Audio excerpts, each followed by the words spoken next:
नमस्कार, मैं अपेक्षा मीणा बीएनडी कॉलेज चिमनपुरा से एमए फाइनल संस्कृत के इस व्याख्यान में आप सभी विद्यार्थियों का स्वागत है, अभिनंदन है। एमए फाइनल के बच्चों को मैं प्रथम प्रश्न पत्र पढ़ा रही हूँ। हमारी पाठ्य पुस्तक काव्य प्रकाश को हमने पढ़ना प्रारंभ कर दिया है। इससे पूर्व के वीडियो में मैंने आपको सिलेबस की जानकारी दी थी और काव्य क्या है, साहित्य शास्त्र क्या है, साहित्य शास्त्र के अंतर्गत हम क्या अध्ययन करते हैं, उसमें हम क्या पढ़ते हैं, ये भी आपको बताया था। काव्य प्रकाश के प्रथम उल्लास को हमने पढ़ना प्रारंभ कर दिया था और प्रथम कारिका हमने पढ़ ली थी, जो कि मंगलाचरण के रूप में मिलती है।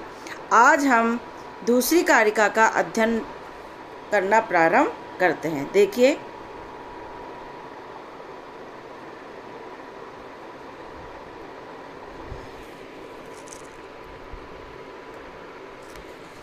काव्यम यस्य अर्थकृते व्यवहार विदे शिवेतरक्षतये सदः परनिर्वर्त्य कांता संमितयो उपदेश युज।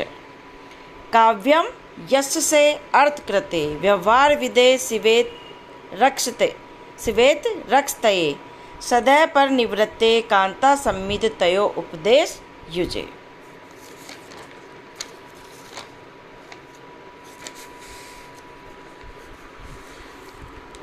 यहाँ पर प्रथम कारिका में मंगलाचरण करने के बाद ग्रंथ के विषय, प्रयोजन आदि रूप, अनुबंध, चतुष्टय निरूपण करने का अवसर है। हम बताते हैं, यहाँ इस कारिका में मम्मट आचार्य ने अपने ग्रंथ के विषय और प्रयोजन को प्रतिपादित किया है। वह प्रतिपादित करते हुए वे यहाँ मुख्य रूप से विषयभूत काव्य का प्रयोजन दिखाते हुए कहते हैं।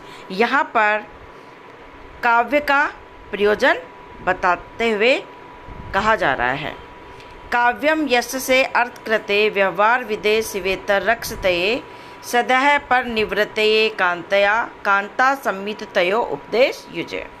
काव्यम यस्य अर्थकृते, काव्य जो है वो यश का जनक, अर्थकृते अर्थ का उत्पादक, व्यवहार विदे लोक व्यवहार का बोधक, शिवेतरक्षतये और अनिष्ट का नाशक, सदः परनिर्वर्त्य कांता संमितयो उपदेश युजय।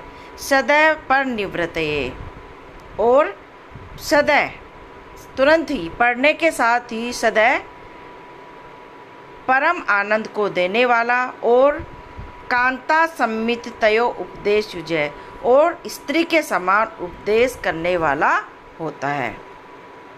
क्या कह रहे हैं यहाँ पे? काव्य के प्रयोजन बताते हो। क्या कहा जा रहा है कि काव्य जो है वो है यश का जनक, अर्थ का उत्पादक, लोक व्यवहार का बोधक, अनिष्ट का नाशक, पढ़ने के साथ ही सदैव परम आनंद को देने वाला और कांता संमितयो उपदेश युजय और कांता अर्थात स्त्री के समान उपदेश करने वाला होता है। कालिदास आदि नामिव यस्य श्रीहर्ष आदे धावकादि नामिव धनम राजादिगतो चिताचार परिज्ञानम आदित्यारादे मयूरादीनाम अनर्थ निवारणम सकल प्रयोजन मौलिक भूतम सम अनंतरमेव रसास्वादनम समुद्र भूतम विगलित वेदयांतर आनंदम प्रभु सम्मित शब्द प्रधान वेदादि शास्त्रेभ्य सुहृदय सम्मितार्थ तात्पर्य वत पुराणामादिहासे सभ्यश्च शब्दार्थयोर गुण भावेन रसा अंगभूत व्यापार प्रवणतया विलक्षणम यत् काव्यम लोकोत्तर वर्णा निपुणम कवि कर्म तत्कांतेव सरसताम पादेन अभिमुखीकृतम रामादिवर्तित्वम न रावणादि उपदेशम च यथा योगम कवे सहृदश्च च करोति इति सर्वथा तत्र यत्नियम। कि जो काव्य का निर्माण है वो कवि को कालिदास आदि नाम यश है। कालिदास आदि के समान यश, कालिदास आदि के समान यश, श्रीहर्ष आदि से धावक आदि पंडितों के समान धन की प्राप्ति को कराता है। अर्थात कवि को कालिदास आदि के समान यश की एवं श्रीहर्ष आदि से धावक आदि के समान धन की प्राप्ति होती है। एवं काव्यों के अध्ययन करने से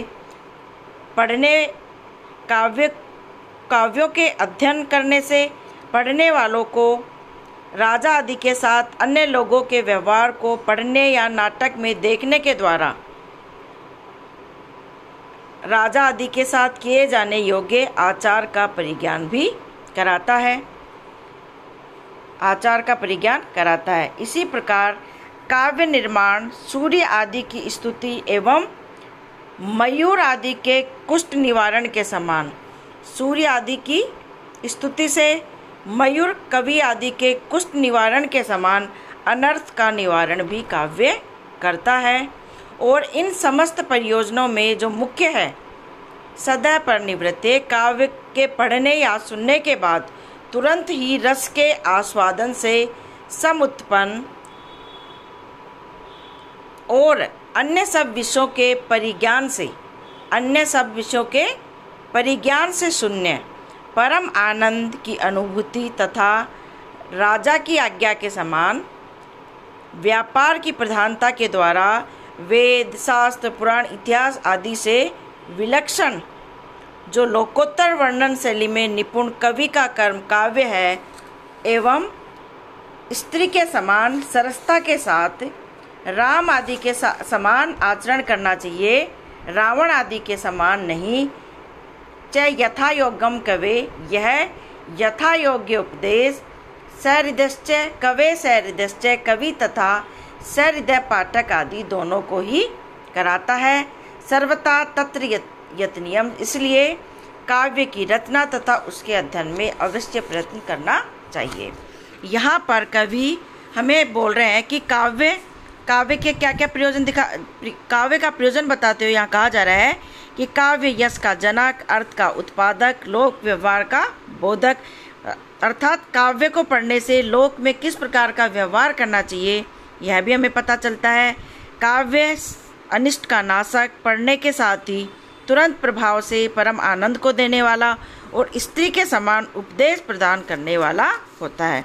अर्थात काव्य जो है कवि को कालिदास आदि को यश काव्यों की रचना के माध्यम से यश की प्राप्ति हुई थी, उस प्रकार से श्रीहर्ष आदि से धावक आदि के समान अर्थ का उत्पादक काव्य धन की प्राप्ति को भी कराता है। और काव्यों के अध्ययन करने से पढ़ने वालों को व अन्य लोगों को व्यवहार को पढ़ने या नाटक आदि में देखने के द्वारा किए जाने योग्य आचार का परिज्ञान भी काव्य कराता है। इसी प्रकार काव्य निर्माण सूर्य आदि की स्तुति एवं मयूर आदि के कुष्ठ निवारण के समान काव्य जो है वह अनर्थ का निवारण भी करता है। और इन समस्त प्रयोजनों में मुख्य प्रयोजन बताते हुए यहाँ पे मम्मट कह रहे हैं कि काव्य के पढ़ने का सुनने के बाद, काव्य को पढ़ने के बाद सुनने के बाद तुरंत ही रस के आस्वादन से उत्पन्न वह सब विषयों के परिज्ञान से शून्य परम आनंद की अनुभूति भी काव्य कराता है तथा शब्द प्रधान वेद आदि शास्त्रों से विलक्षण मित्र के समान, अर्थ प्रधान पुराण व इतिहास आदि से विलक्षण शब्द तथा अर्थ के गुणों के कारण रस के साधक व्यापार की प्रधानता के द्वारा विलक्षण जो लोकोत्तर वर्णन शैली में निपुण कवि कर्म है वह क्या है? कांता सम्मित उपदेश युजो, कांता या पत्नी के समान सरसता के साथ जैसे राम आदि के समान आचरण करना चाहिए, रावण आदि के समान नहीं, इस प्रकार के यथा योग्य उपदेश के द्वारा कवि तथा पाठक दोनों को ही उपदेश कराता है। अतः मम्मट यहाँ पर ये कह रहे हैं इसलिए ही काव्य की रचना तथा उसके अध्ययन में अवश्य प्रत्येक व्यक्ति को प्रयत्न करना चाहिए। तो यहाँ पर देखिए इस कारिका में मम्मट आचार्य ने काव्य के 6 प्रयोजन बताए हैं।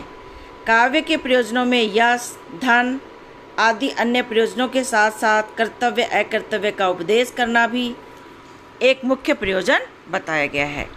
काव्य में विलक्षणता का उपादन करने के लिए मम्मट ने शब्द प्रधान, अर्थ प्रधान तथा रस प्रधान तीन तरह की उपदेश शैलियों की कल्पना की है, जिन्हें क्रमशः प्रभु सम्मित, सुहृदय सम्मित एवं कांता सम्मित पदों से निर्दिष्ट किया गया है। यहाँ पर 3 प्रकार काव्य में विलक्षणता उत्पन्न करने के लिए मम्मट ने 3 प्रकार की उपदेश शैलियों की कल्पना की है। एक शब्द प्रधान, एक अर्थ प्रधान और तीसरी रस प्रधान। शब्द प्रधान प्रभु सम्मित, अर्थ प्रधान सुहृदय सम्मित और रस प्रधान कांता सम्मित, इन पदों से उन्होंने उसे निर्दिष्ट किया है। कांता सम्मित शैली में शब्द तथा अर्थ दोनों का गुणीभाव होकर रस की प्रधानता हो जाती है। अतः कांता सम्मित शैली को ही यहाँ पर मम्मट आचार्य ने प्रधान शैली कहा है। काव्य से यश की प्राप्ति होती है। इस बात की सिद्धि के लिए ग्रंथ आचार्य ने महाकवि कालिदास का उदाहरण दिया है, जो कि नितांत समुचित एवं उचित ही है।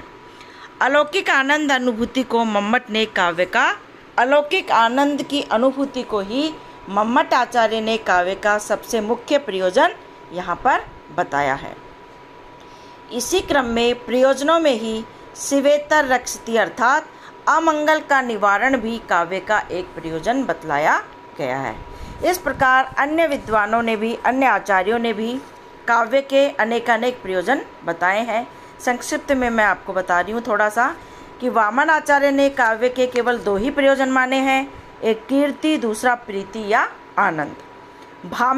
आचार्य भामह ने इन 2 के अतिरिक्त, कीर्ति एवं प्रीति के अतिरिक्त भी पुरुषार्थ, चतुष्टय, कला तथा व्यवहार आदि में निपुणता की प्राप्ति को भी काव्य का प्रयोजन उनके द्वारा माना गया है। इस प्रकार से अधिकांश साहित्य आचार्यों ने कीर्ति या यश को ही काव्य का मुख्य एवं प्रमुख प्रयोजन माना है। कवि की दृष्टि से सबसे अधिक यही काव्य का मुख्य प्रयोजन यही है, परंतु कवि की दृष्टि से सबसे अधिक महत्वपूर्ण क्या है? कीर्ति या यश। किंतु पाठक की दृष्टि से सबसे अधिक महत्वपूर्ण प्रयोजन सदैव पर निवृत्ति या अलौकिक आनंद अनुभूति है, जो कि हम मम्मट आचार्य ने यहाँ पर बताया है। तो इस प्रकार से काव्य के मम्मट आचार्य ने 6 जो है प्रयोजन बताए हैं। काव्य यश का जनक, अर्थ का उत्पादक, लोक व्यवहार का बोधक, अनिष्ट का नाशक, पढ़ने के साथ ही तुरंत ही परम आनंद को देने वाला व स्त्री के समान उपदेश प्रदान करने वाला होता है। ठीक है, तो आज की कारिका में हमने काव्य के क्या प्रयोजन होते हैं उनको दिखाते हुए यहाँ पे काव्य के प्रयोजनों को बताया गया है। अगली जो है कारिका हम कल पढ़ेंगे, तो पुनः हमारी आपसे भेंट होगी। तब तक के लिए धन्यवाद।